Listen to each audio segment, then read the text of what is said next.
Sir একটা কথা বলি। হ্যাঁ বলো। স্যার আপনি কি বাসায় খাবার খান না? আসলে আমি বাসায় আমার মারাতে খাবার খেতে খেতে একবারে অতিষ্ঠ, এখন আর বাসার খাবার আমার একদমই ভালো লাগে না, তাই তোমাদের ক্যাফেতে আমি প্রতিদিন খাইতে আসি, বুঝছো?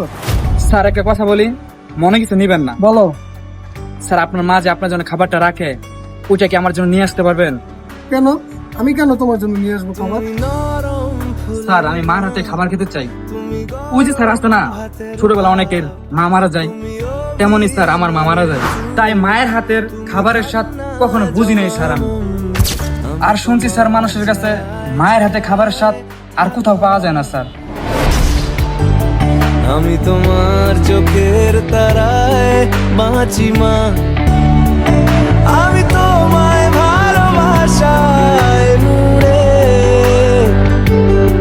রাখি মা।